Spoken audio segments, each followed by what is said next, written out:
अस्सलाम वालेकुम मेरी प्यारी बहनों और भाइयों, कैसे हैं आप? उम्मीद है कि हम सब अल्लाह की खुशनुदी हासिल करने के लिए दिन रात कोशां होंगे।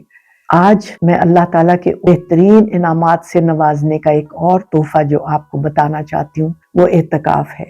एतकाफ रमजान के आखिरी अशरे में आखिरी 10 रातों में किया जाता है और ये इबादत ऐसी है कि इसमें तमाम दुनियावी कामों को छोड़कर अल्लाह की खुशनुदी हासिल करने के लिए इंसान अलग होकर एक कोने में बैठ जाता है और अल्लाह का जिक्र करता है। एतकाफ एक अजीम सुन्नत और इबादत है और अल्लाह पाक का कुर्ब हासिल करने का जरिया है।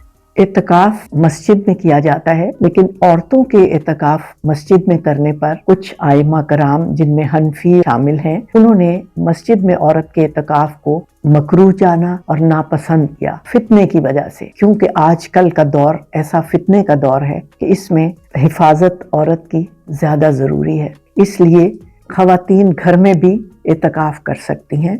20वें रोजे में सूरज गुरूब होने से पहले वो घर के किसी एक कोने को चुनकर वहां बैठ जाएं, अल्लाह का जिक्र करें, नवाफिल पढ़ें और किसी गैर जरूरी काम के लिए उस जगह को ना छोड़ें, सिवाय वॉशरूम जाना पड़ जाए तो तब। ईद का चांद देखने तक एतकाफ होता है। मसनून एतकाफ 10 दिन का होता है, लेकिन नफली एतकाफ अगर कोई खवातीन घर पे करना चाहती हैं तो वो 3 दिन 5 दिन भी कर सकती हैं। एतकाफ में करना क्या होता है?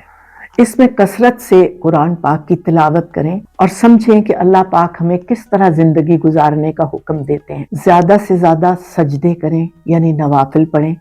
अल्लाह पाक और उसके रसूल सल्लल्लाहु अलैहि वसल्लम की वालेहाना मोहब्बत अपने दिल में महसूस करें। मेरी दिली दुआ है कि अल्लाह सुब्हानहू ताला अपनी और अपने महबूब सल्लल्लाहु अलैहि वसल्लम की वालेहाना मोहब्बत हमारे दिलों में भर दे और हम समेना व अताना, यानी हमने सुना और हमने अतात की, इस रुतबे तक पहुंच जाएं। आप में से जिसने एतकाफ नहीं किया वो कोशिश करें कि इस माह रमजान में चंद दिन का सही, लेकिन इसका मजा लेकर देखें कि कितना अच्छा लगता है दुनियादारी को छोड़कर अपने रब की अतात में लग जाना। एतकाफ करने वाले का हर काम, यहाँ तक कि सोना जागना भी इबादत में शुमार होता है। मेरे प्यारे भाइयों, अगर आप अपनी बीवी को घरेलू जिम्मेदारियों से थोड़ी सी ब्रेक देकर अगर एतकाफ करने का मौका देंगे तो यकीनन आप भी इस सवाब में शामिल होंगे।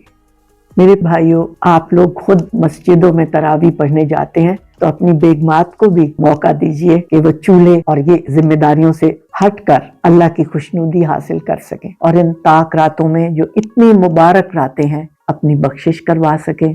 जो दिली मुरादें हैं, जो ख्वाहिशें हैं, जो फराइज हैं, ये वक्त है कि अल्लाह के हुजूर पेश कर दे। मेरी आजिज़ाना दुआ है कि अल्लाह पाक इस रमजान की हमारी हर इबादत और दुआ को हमारे हक में बेहतरीन बनाकर कबूल फरमाए। आमीन सुम आमीन। बहुत ख्याल रखिएगा अपना, अल्लाह की हिफ्ज़-ओ-मान में रहें और हमेशा खुश रहें। अल्लाह हाफिज।